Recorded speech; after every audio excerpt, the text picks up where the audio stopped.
We're going to get this thing started because we have a whole bunch of content that we want to cover tonight and want to make sure that we're respectful of everyone's time.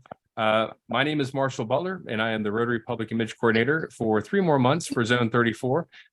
Soon to be taken over by Susan Porter. She is the incoming RPIC, and glad to have her on board. We also have Michael Wallstrom. Michael is a past district governor from 6930 and covers the west side of Florida, or east side of Florida. I'm sorry, Boca Raton on up the East Coast. The Treasure, is that the Treasure Coast? That's the Space Coast. Treasure Coast is on the West Coast. Yeah. There's a bunch of coasts. Treasure, yeah, we're the first coast. Yeah.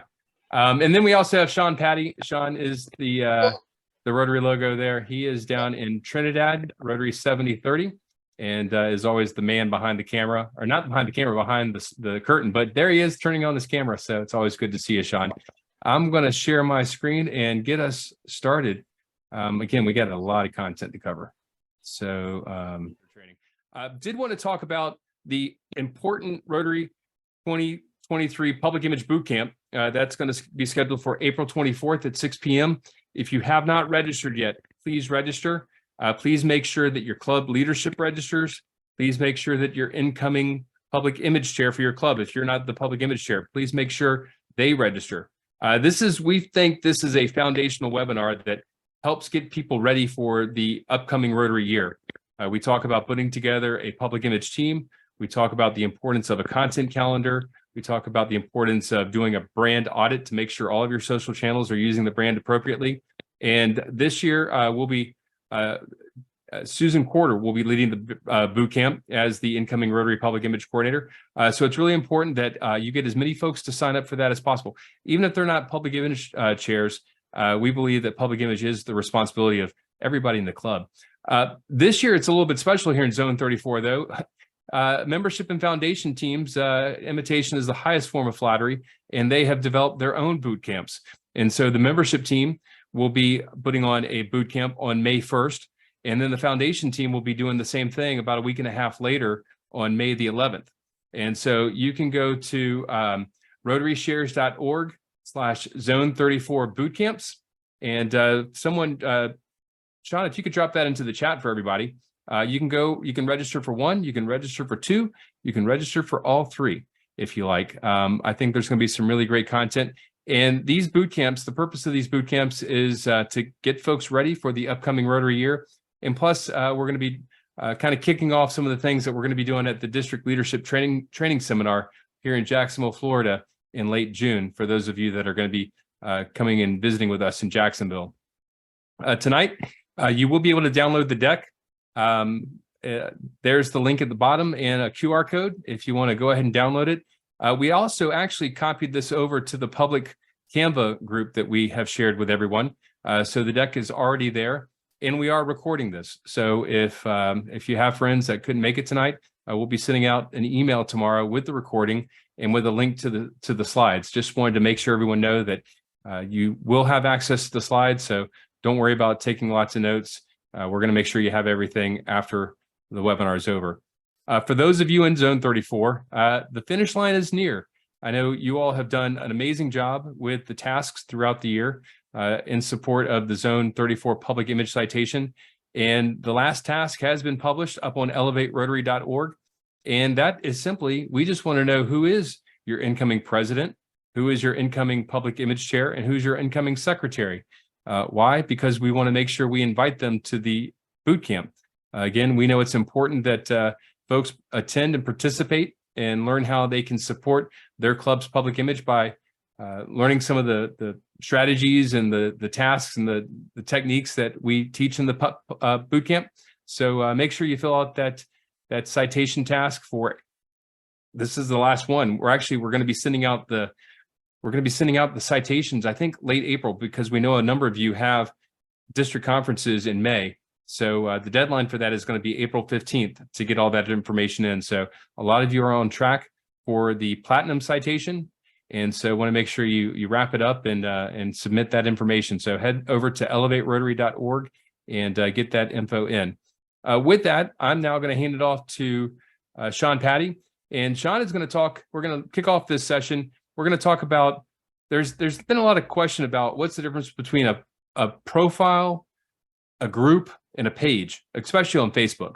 And as many of you know, we've just gone through an exercise to kind of reorganize some of our Zone 34 online social media assets. And Sean was kind of the driving force behind that. So I'm going to hand it off to Sean to talk to you about social media channels and what type of channel is right for your club. So Sean, take it away. Thanks, Marshall. Okay, guys, so we're going to kind of just go over really quickly, some of the basic questions we've been getting a lot over the course of the year with regards to social media and what's right for your club. There's so many options out there these days, and a lot of clubs, may not be 100% certain which is the right one for my club, what's going to give me, the best bang for my buck, so to speak.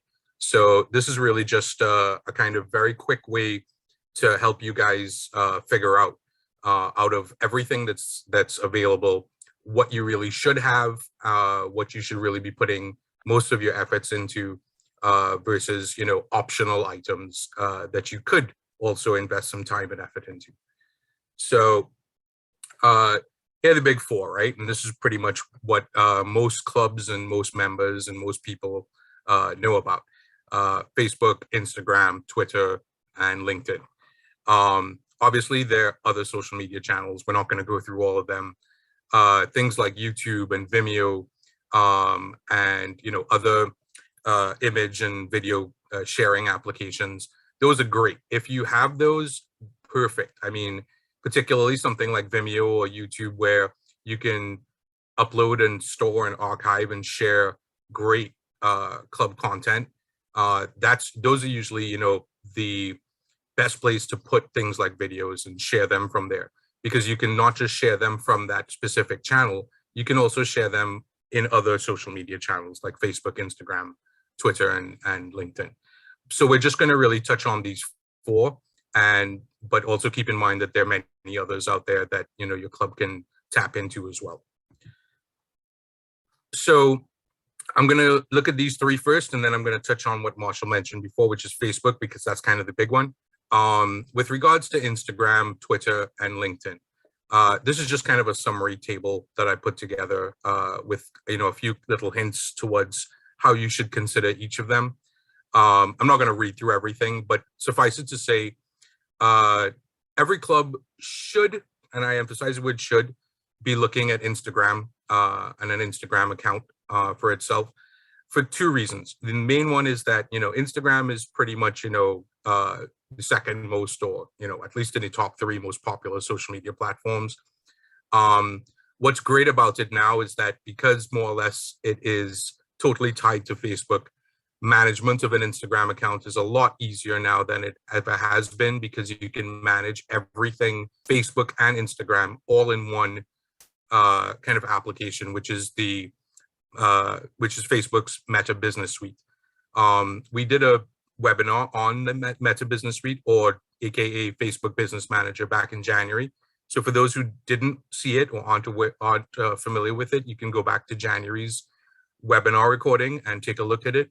But it makes life a lot easier, because you can post to both, you can schedule things, you can do a lot and make things more efficient. With regards to Instagram and Twitter, especially too, things like hashtags, which we're going to talk about a little later down the road, are key. You need to really emphasize the use of hashtags. And not to get into it a lot, but consistency is key when it comes to hashtags. For Instagram in particular too, tagging, which a lot of people confuse with hashtags, is important. Tagging means just like you would tag somebody in a picture with so that their name comes up on it. That's what tagging is, right? And it's not just individuals you can tag. You can tag any type of account. You can tag an organization, you can tag a business, you can tag an event. The more you tag, the more exposure and the more reach your post will get. So whether it's in Instagram, whether it's in Twitter, whether it's in Facebook, tagging is a great way to expand your reach of your post without necessarily having to pay for things like boosts and advertising and whatnot. With regards to Twitter, Twitter is something that I would, and this is my opinion, I would consider optional for clubs. And here's the reason why.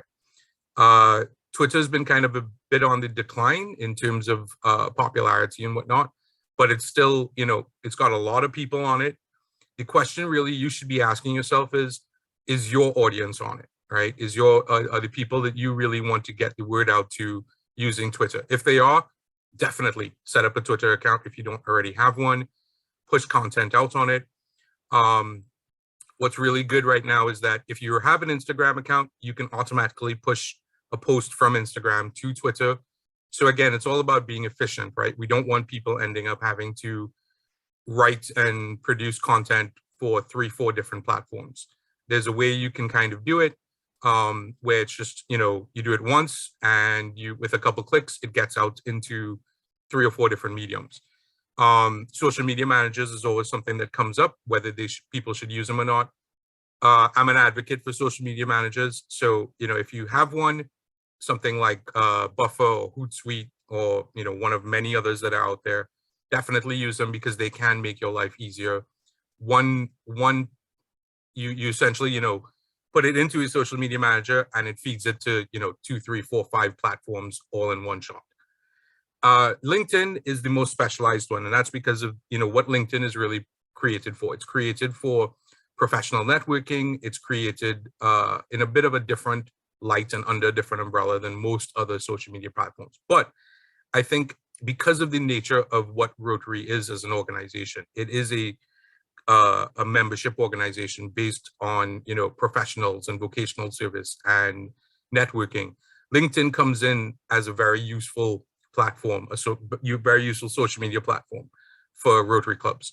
So, again, consider who your audience is. Consider, if having a LinkedIn page is really going to benefit you. Because at the end of the day, this is all about, again, best bang for your buck. We don't necessarily want to be saying, hey, have as many social media accounts as possible. And, you just kind of lose track of everything, or that, you don't get as much return from things as you would like. So the last thing I'm going to kind of mention, and I did this in 3 quick slides, right, is a lot of people, and we see it a lot of times with clubs. Some clubs have, a profile page. Some clubs have a profile account. Some clubs have a page. Some clubs have a group. Sometimes people don't really know what the difference is or when they should use which feature in Facebook. The idea really here is that a profile should not be used by a club. A profile really is for an individual. Clubs should be using pages more than anything else. A page is meant for a business. A page is meant for an organization. A page is meant for you to feed information out to an audience. And people will like or follow your page, and they will get updates every time you post something to that page. Last but not least, a group. A group is really meant to be more for specialized interests. So there are some clubs that have their only presence on Facebook is as a group. Some of them are private groups, some of them are public groups. You're not getting as much exposure through a group as you would through a page. So your page can have a group that has a special topic or a special theme that your club wants to focus on, and that's great. But in most cases, again, pages are really what we want to push. These other 2 slides here, which I'm not going to go through, I'm just included them because it'll be in the deck, so you can reference it. Kind of goes through again the differences between all 3 different types of Facebook options. And again, the last thing I'll leave you with is that a page is what every club should have. And the fact is, every club should have a Facebook page. That's if we had to pick a mandatory one, I think that would be the mandatory one. Last but not least, as Marshall mentioned, the zones 33 and 34 have revamped most of their social media platforms. If you haven't liked them, joined them, followed them, please do. We have a Facebook page, specialized Facebook groups, a Twitter account, and an Instagram account. That's it for me. Thank you. And a LinkedIn account too. And a LinkedIn account. Although we haven't officially launched the LinkedIn account, we're still testing it a bit, but it should be launched within the next week or 2. Okay. Well, thank you, Sean. And just to give a little bit of background on the reason why Zones 33 and 34 did this reorganization is before we were a Facebook group. Zones 33 and 34 was it was kind of the Wild West.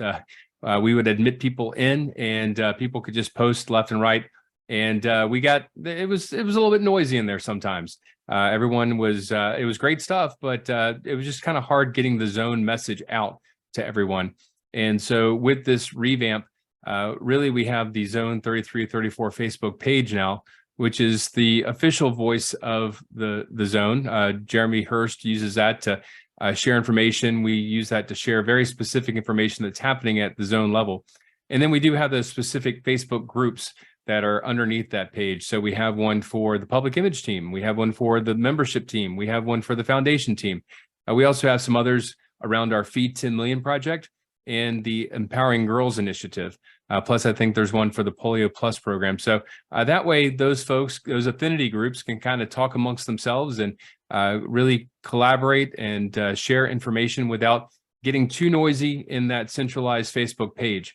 And so I think the strategy, it was pretty well thought out, and hopefully it'll provide a lot of value when folks are going to look for very specific information. Plus, give Director Jeremy Hurst that avenue to really communicate without getting lost in the noise or losing their voice like me. Let's move. I'll just add as well, Yeah. Marshall, we also have events under that page. And so That's if you're right. looking for a specific Zone 33 or 34 event, you can find it through the Facebook page. That's right. So you'll always find the Zone 34 webinar series up there.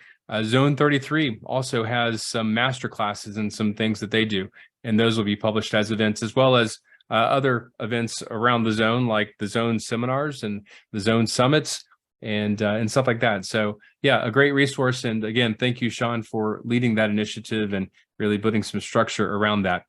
I did want to talk a bit. Sean mentioned hashtags and wanted to talk a bit about hashtags. I have always been a big fan of hashtags. It's a great way to find information, to kind of discover information. And I'll never forget one time someone said, that's just where you put a bunch of words together without spaces and put a pound sign in front of them, right? And I said, well, that truly is what a hashtag is. And then I remember one time I was governor, and I told President John Durham, I said, I really want to teach people how to use hashtags. And President John looked at me and said, well, it's a hashtag. In only the way that President John Durham could do that. But hopefully we're going to continue to run up this hill and teach people what a hashtag is.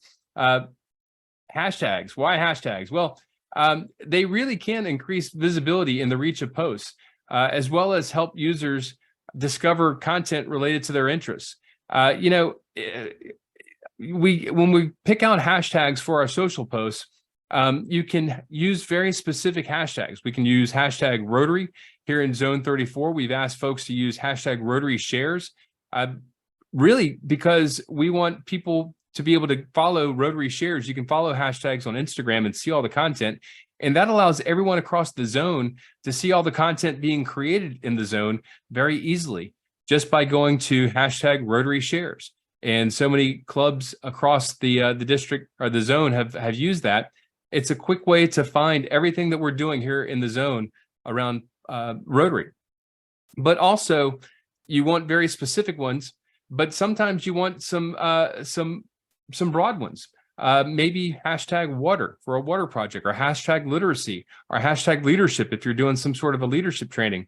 And what those allow is people may be following those more broad hashtags, and maybe they stumble upon some content about a water project that your club is doing, or a reading project that your club is doing, or some sort of training that your district or club is doing. And so by using the broader hashtags, you can kind of help people discover content that they may be interested in. I always like to use hashtags around events, and we'll see some examples of that a little bit later on. Actually, they are a super easy way to leverage user-generated content.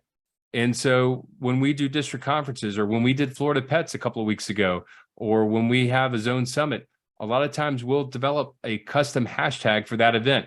And those are just great ways for folks to kind of put information out there about that specific event. We used Naples Reunion a couple of years ago, and we were able to see all the great content that was happening, and not just for the people that were there, but the people beyond it. We had a lot of folks from the greater Southwest Florida area that kind of started noticing, oh my gosh, there's a bunch of Rotarians in the area, and they're doing some cool stuff at this leadership training. But also, like at Florida Pets, we throw images up on the wall, and people can kind of, it reaffirms and reinforces, man, I'm having a really great time here learning about Rotary, learning leadership skills, connecting with people, and sharing this experience with all these great people. And so you really want to use the hashtags as a way to kind of affirm to people what a great time that they're having at that event. And also so they can go back and really reminisce and remember or share with others. You know, I went to this really great event, and this is some of the stuff we did. You know, Gordon McAnally spoke. There was this cool Scottish pipe band that did the march. But here, I just dropped in the chat. That was the Florida Pets social wall that we just did, if you want to go and check it out. But I really feel like hashtags are a super great way to really expand the reach of your club. So many times in Rotary, we're just talking to ourselves. We're talking to other club members. Hashtags give us that ability to kind of go beyond that. And people, like I said, they may be looking for specific hashtags around something that they're very interested in. Now, in terms of hashtag support, Instagram and Twitter are really good at supporting hashtags. Facebook, not so much. And you kind of have to think about it. You kind of have to think about those platforms. Instagram and Twitter are wide open, really, to anyone that wants to follow you. I know you can't have a private Instagram account, so of course you can't follow someone who posts a hashtag on a private account, but for the most part, many people use public Instagram accounts, so you can follow hashtags there. Twitter, it's the Wild West. People are talking to each other all the time and using hashtags to kind of coalesce around certain subjects. Facebook, though, because it is kind of that walled garden kind of thing, you have to ask people for permission to follow them, and you have to be friends with them to see their posts unless they make them public. Sometimes that's not, the support for hashtags on Facebook isn't great. And so that's just a quick overview of some of the hashtag stuff. Again, if you ever have questions about this, we have an entire webinar, an entire presentation that we can deliver for your club or your district. If there is any interest around how to use hashtags to grow your public image and your reach. With that, I'm going to hand it off to Michael Wallstrom, and Michael put together some really great videos over his time as district governor and the time leading up to it and the time since then, creating authentic video to really help people make a connection with him and with his Rotary Club and his Rotary District. So, Michael, I'm going to hand it off to you.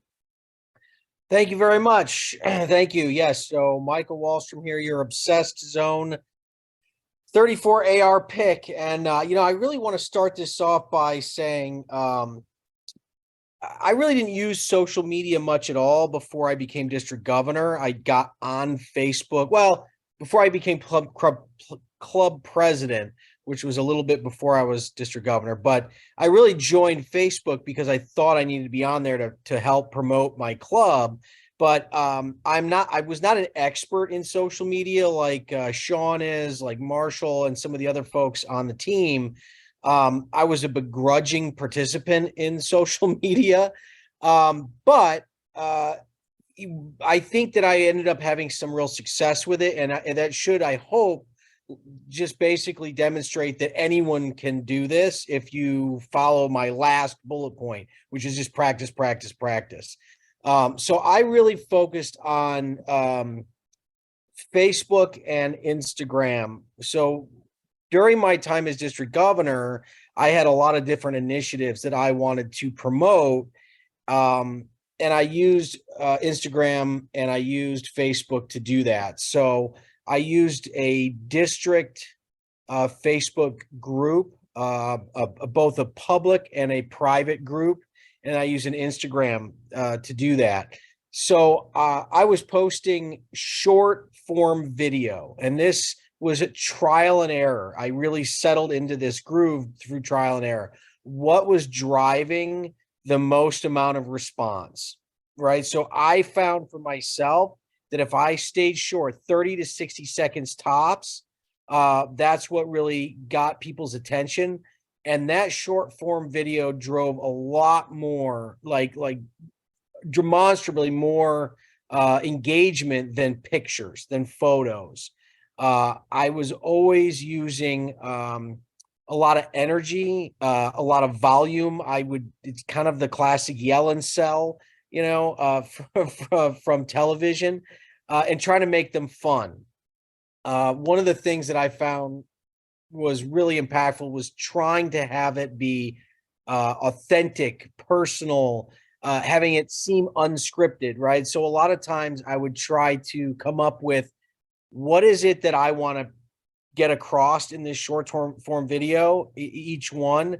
Am I trying to just push information, like getting someone to engage with a particular project? Is it a call to action, trying to get them to donate a lot of times? So each video, I would know my point ahead of time, and I would have the key things in my head that I wanted to get across.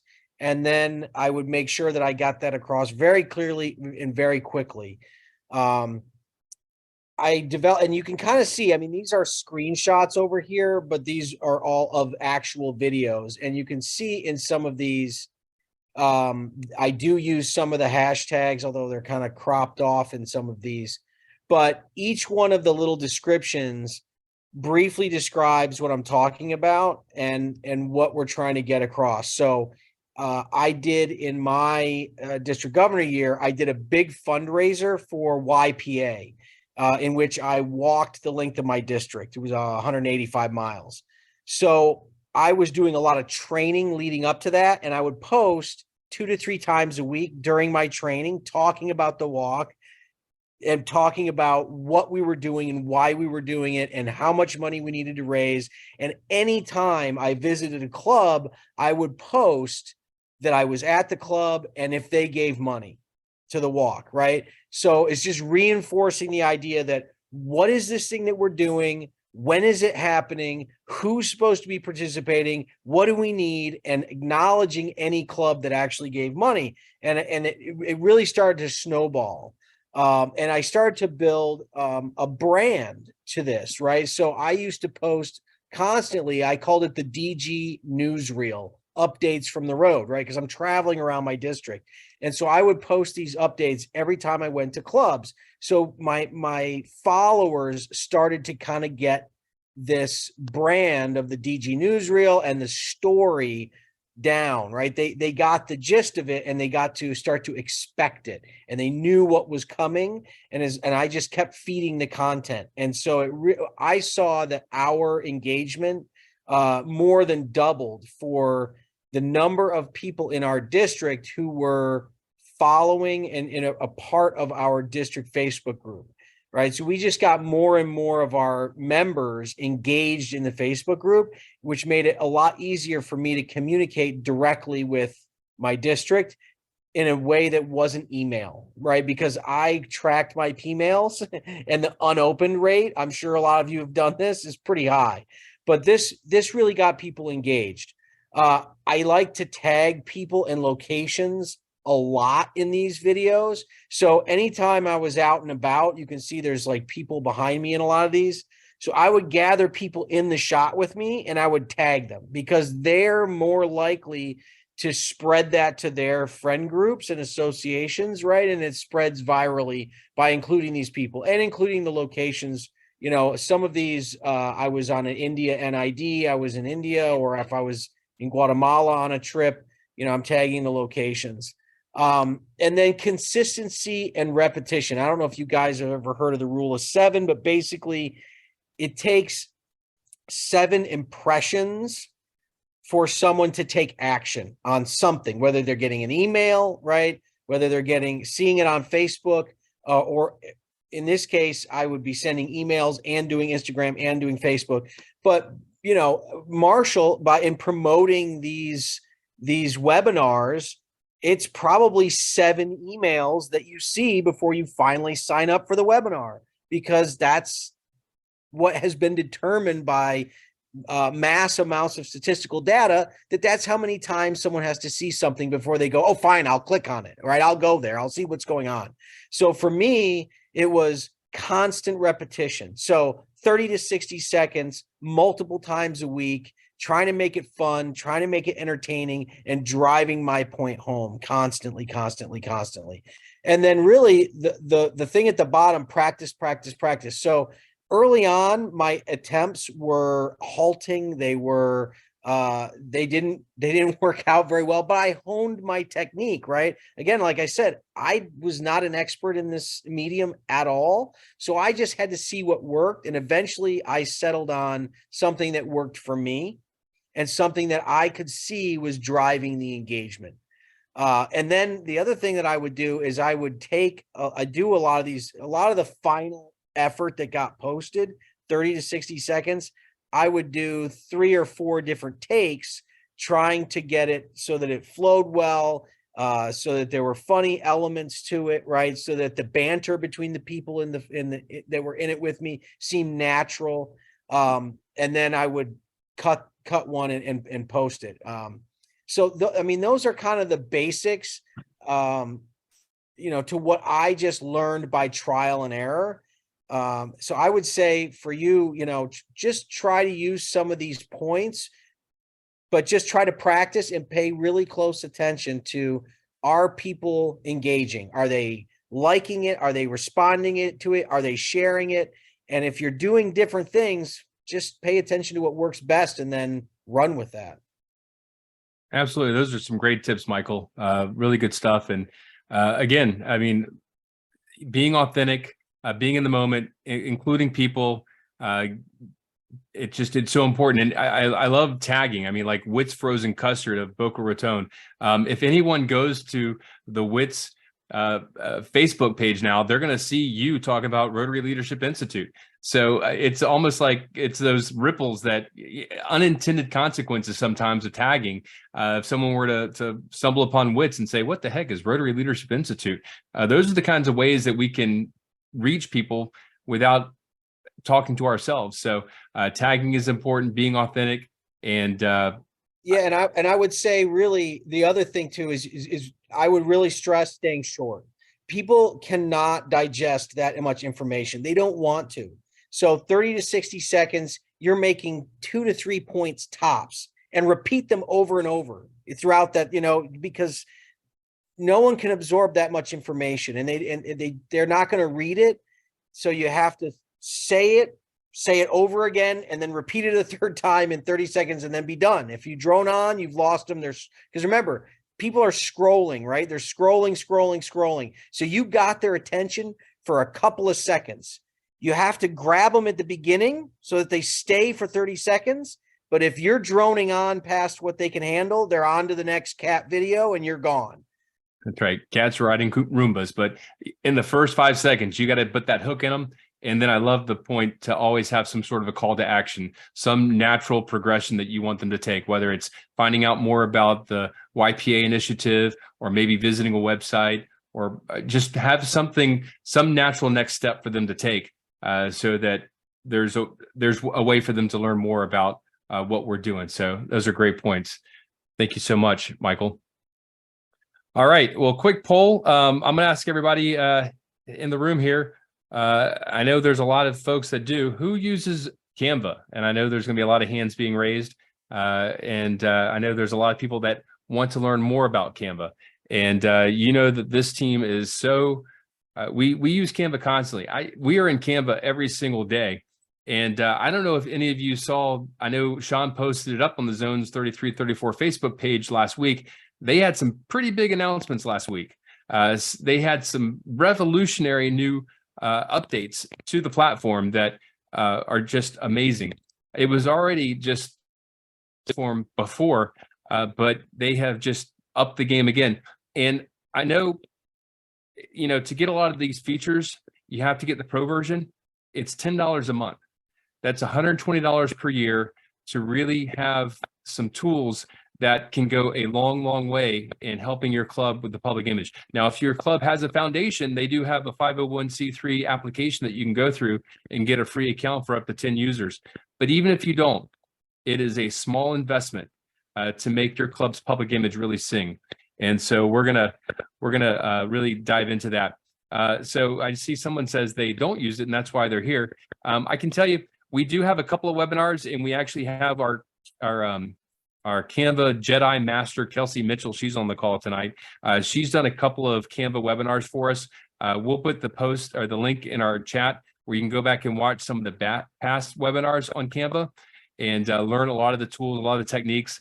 They have all of the pre-built dimensions for Facebook and Twitter and Instagram posts, whether it's a post or a reel and stuff like that.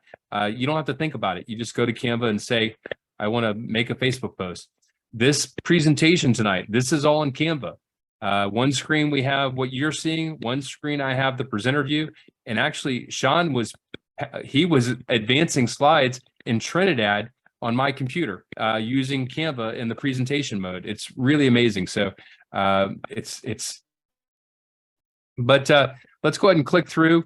One of the first things, and it is so funny, before Canva announced this, the week before, I was telling a colleague at the office, you know, I really wish Canva would put in place layers. And a week later at their event, they're there. It's amazing. So this is in the Canva app here. You're going to see at the top, a lot of you have seen the position in the past. They've actually created a sidebar in Canva now, where when you click position, you can now see a sidebar menu for arranging. So you can move layers forwards, backwards. You can align elements. So those Facebook and Instagram pieces, you click both of them and you hit align to the top or the center, and Canva automatically does it super quick. One of the things that I like in this new update, though, is you always had to kind of click a corner of one of the images and kind of drag, and there was a little box that would tell you how big it was, you know, 80 by 120, and it would slowly get bigger as you would drag it. But it was always hard to get that granular control. I wanted a box that was exactly 1316 by 2 by 1316 2 pixels. Well, now over here in the left, you can see that you can actually add in the height and the width of that image and what you want it to be. And with that little lock, if you want the aspect ratio to stay locked in, you can click the lock and it will stay the same. The X and the Y axis, being able to line things up using the X and Y axis, as well as rotating down to a granular level, is amazing. And this was all added in the most recent update. The other one, though, is position. Sometimes you would move an element to the front or to the back, and it would get lost behind another element, and you couldn't find it. And now they actually have this side panel where you can see all the different layers. So as you can see on this one, Let's Talk Hashtags is on the top layer, and then you have all these other layers. And if I wanted to move a background, I could just slide it up and down that, depending on where I wanted it in my image. So being able to add layers is super powerful, and you don't have to kind of click around and try to hope and find that you can click that Facebook icon now. You can absolutely come over here to the left panel, this panel, click the Facebook icon and move it where you want it. You can also, there's a lock icon on all those things. So if you have something right where you want it, you just click the lock on the layer and it's not going to move again. So that was a super powerful one that they just added that I was looking for, and I guess they read my mind. It's kind of scary. But anyway, another really cool tool is in the edit photo menu now. They have these magic tools. Now, in the past, they always had the background remover. So if you wanted to take a picture of someone and make the whole background disappear so you could overlay them on another image, that's been there for a while, that background remover. However, they have added in this new tool called the Magic Eraser.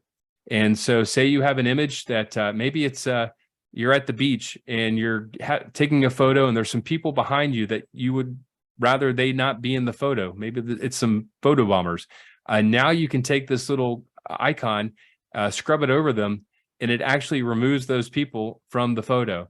It was really cool. They had another picture of a beach with some palm trees, and you just swipe the palm tree and that palm tree is gone. And then finally, that third one there is Magic Edit. And Magic Edit was really crazy. You can see, if you kind of squint, you can see a person holding a daisy, and then they kind of highlight the daisy with the Magic Edit. And then they typed in it, replace daisy with red flower. And it replaced it with a red flower using some of the new AI generating algorithms. I mean, absolutely amazing stuff with those magic tools that you can do now in Canva. And if you want, you can go back and watch the live demo of all these that they did. It was really pretty amazing. One of the other things that we like to do here on the Zone 34 team is we create a lot of designs, and it was always kind of it was quite a process for us to get these designs out of our account over to the Zone 34 team that we put together for all of you to join. And it was always kind of hard for us to share these designs. Well, now it's super easy. All we have to do is go to one of our designs and say copy to another team, and we can share some of the stuff that we do with all of you. Now, if we share something from our account and you don't have a pro account, and we used maybe some of the photos from the photo gallery that were pro elements, you'll see that Canva watermark on it. You can always delete those photos that have the Canva watermark on them if you don't have a pro account and replace it with your own. Or if you have a pro account, you should see it just as it should be without the Canva watermark. So if you work with multiple teams, this was actually kind of revolutionary to be able to quickly share images between different teams, something that was always very difficult to do. So hopefully the Zone 34 team going forward will be able to share even more templates and examples with everybody out in the zone. Now, when you go to Canva, they've got this bar right here. This is a lot of the announcements that they made last week, and you'll want to check this out. There's at the far left, you can see watch the event, and they have it where now you can highlight words. So at the bottom of this slide, explore the magic of AI. I can click that and tell it that I want to translate that to Korean, and it will translate it to Korean. So this is going to be powerful, I know, for incoming RPIC Susan, because it was always hard for us a lot of times to create alternative versions of our slide decks for our friends down in 7020, 7000, and 7030 that may speak Dutch or French or Spanish as their native tongue. And so now we're going to be able to make copies of our decks that can quickly be translated into multiple languages. One of the other really great tools is just absolutely amazing is the, let me make sure I'm not getting too far ahead, is now you'll see in the bottom right-hand corner of your page, this little like sparkle icon. And that's the magic, I don't know, magic genie perhaps. And you click that and it kind of gives you some of the options for some of these magic tools. Now look on the far left of this image and you see text to image. I went to images and I typed, I wanted a digital image of a volunteer administering a vaccine to a child. And it generated those images for me automatically. You can also, it has this option to do magic right now, which is some of the stuff that I alluded to earlier using things like the ChatGPT AI engine. So we said, hey, Canva, write 3 bullets for us on the new tools in Canva. And so we wrote that on our slide, and then we selected rewrite in the magic toolbar.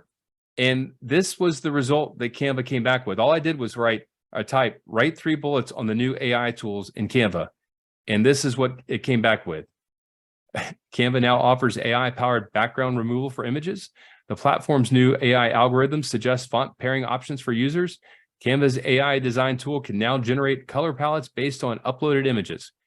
And I know you're all saying, well, of course, of course, Canva is going to have the ability to write 3 bullets about itself pretty easily.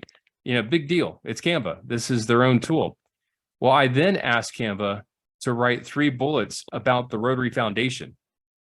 That's all I said. Write 3 bullets about the Rotary Foundation. Now, if any of you are like me, sometimes you stare at a blank sheet of paper and it's really hard to get started thinking about, all right, I need to write about the Rotary Foundation. I don't know where to start. And it can be overwhelming until you kind of start, you get that start. Well, here's the slide here's the text that Canva came back with when I asked it for 3 bullets on the Rotary Foundation. It said, the Rotary Foundation is a nonprofit organization that supports global development through humanitarian and educational projects. We're funded by members and donors. We provide grants to Rotary clubs to carry out projects that align with those goals. And our key areas of focus are promoting peace, fighting disease, providing clean water and sanitation, and supporting education and literacy. Well, AI kind of missed it here. They forgot about the environment, but that's brand new. And so I kind of give them a pass on that. But it's unbelievable. We were kidding around with Michael. We were working on his slide for talking about some of the video tools and how we wanted to talk about creating authentic video for your Rotary Club to promote its public image. So we said, hey, this was in the ChatGPT tool. We said, hey, write 3 bullets on using authentic video to promote a Rotary Club's public image. And it came back with the one at the bottom is really amazing. Increased credibility. By using authentic videos, a Rotary Club can showcase their activities and projects to the public in a more realistic and genuine way. They can increase the club's credibility and make it easier for people to trust and engage with them. Rotaries work through videos, likely to feel inspired and support the club's mission. It's unbelievable. And I'm gonna let me see. I think better than me. Yeah, I'm obsolete. he immediately Just said, like "This that. is HAL 2000. I've been replaced." But it really is amazing. And I'm gonna see if I can stop my share real quick. And now in the chat over here, has anyone been using with ChatGPT? Anybody raise your hand? I don't see anybody over there. All right, so I'm going to click over here. Let's see, where's my screen? Share screen. Actually, I'm going to share desktop 3. Oh, my computer's tired. End of the day.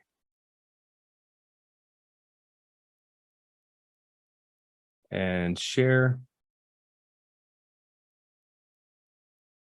All right. And then we're going to drag our chat GPT. Hold on. All right.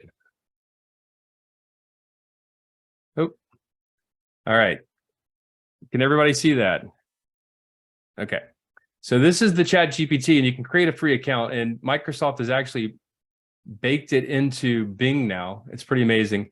So write 3 bullet or write okay, here, this is what we did tonight. Actually, write an outline for a webinar to explain how Rotary clubs can use social media to extend their public image. Now watch this. Here we go. May take a minute or two. It's thinking. Here it goes. Skynet's getting warmed up here. There it goes. The basics of social media, the advantages, disadvantages, creating a strategy, selecting your platforms, creating a content plan, best practices, tips for compelling content, engaging with the community, responding to comments and feedback.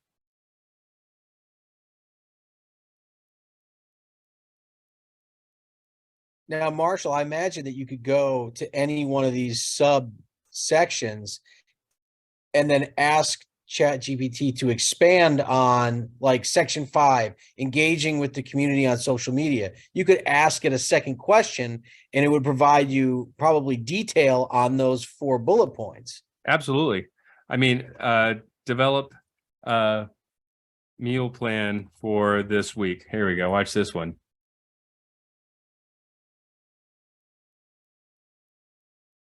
All right, here's my breakfast, my lunch. So if anyone ever asks you, what's for dinner, just tell them to go ask ChatGPT. It's really, now this is funny. There was a South Park cartoon recently where one of the characters used ChatGPT to respond to his girlfriend in text because he didn't want to talk to her. And today in my office, my intern actually used ChatGPT to respond to his girlfriend's text messages because he didn't want to bother responding to her. And I don't think she knew any of the wiser. Not saying that that's a good thing, but it was pretty funny that it's powerful though. That's the bottom line. Is this is a powerful tool, and it makes it super easy now. You know, next month, Susan Corder is going to talk about the Public Image Bootcamp and how it takes a team, and the ways that we can organize our teams to create the content and create the content plan and to publish and to make sure that we're consistent and all that kind of stuff.